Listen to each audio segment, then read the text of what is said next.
So, a recent question that was asked is a pretty common question, and it has to do with self inquiry. So, the question was, when I'm doing self inquiry, when I ask, who am I? And disregard the thoughts. Don't push away the thoughts. Don't try to become a watcher, but just recognize that the thoughts aren't the answer to the question, who am I? And then things will start to quiet down a bit. And then I notice a pressure or a pain or a sensation in my chest or a tightness.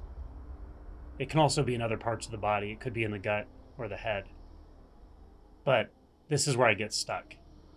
I don't know what to do here. This is the question or concern. So, the thing to understand about this is that the noticing of that sensation, that tightness, that contraction, itself is a thought. The sensation isn't. But what's catching your attention and reifying identity as a dualistic identity structure in consciousness is the noticing of it. The belief, the background belief that I'm stuck, that I don't know what to do to go beyond this. That's the thought that's catching you. Because the belief that you are something that doesn't know what to do to go beyond a certain barrier itself is what's sticky. That's the first thought in a line of thoughts that are effectively re-identifying. This is what's pulling you down the thought stream.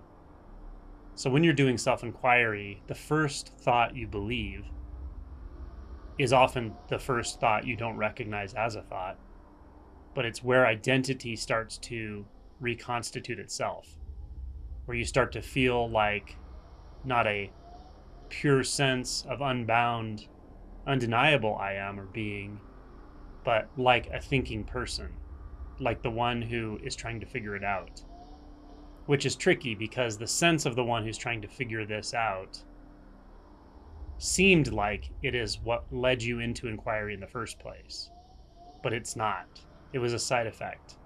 In fact, the way you've been experiencing yourself since you can remember is a side effect. It's a side effect of avoiding the natural process or the natural instinct to actually let go of yourself, to let go of your identity, to let go of your problems, to let go of your beliefs, to let go of the position in which you see the world from, to let go of all dualistic identity and thought structures in consciousness and recognize what is pure, unbound, unqualified consciousness. Unqualified here just means that there's no specific quality. It's not divided up by belief, by designation, by category. Pure beingness or pure knowingness without that thought. You're not thinking, oh, this is pure beingness. If that's happening, the sense of being the one thinking, navigating, finding your way is still intact.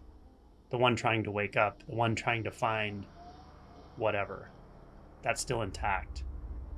When that subsides, because you realize that the peak and trough of the wave are exactly the same wave, and they're made out of the same oceanic material, which is pure knowingness or beingness, are causally related. They are dependently arising.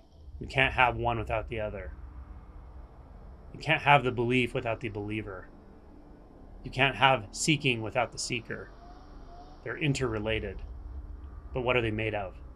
What are you made of? Right now, what is the essence of what you are as the perceiver?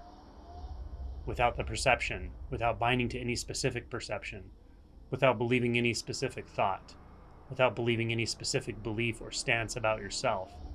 Who are you right now when you let go of the collection of all impressions you've built to feel secure, to feel like you know who and where you are?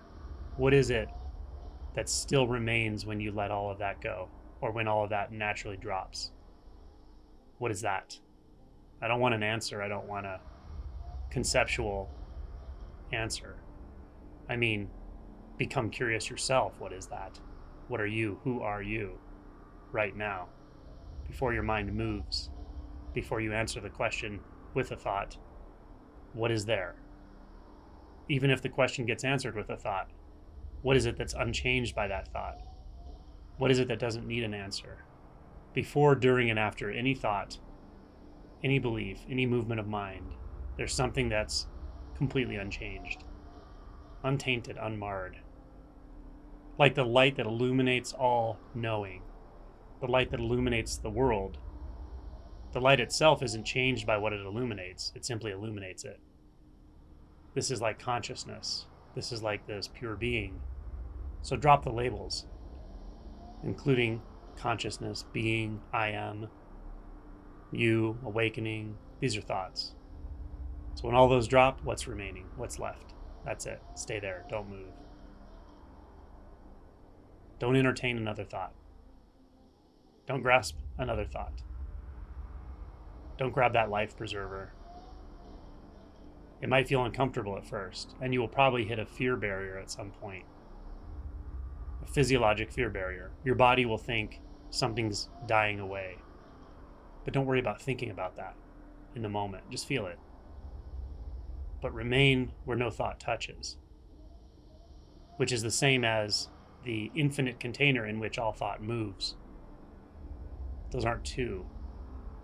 So every thought is made out of consciousness, but consciousness stands alone without any need for a thought to confirm it. You stand fully self-obvious without any belief about yourself to confirm it. Rest there. That's it. Nothing more, nothing less.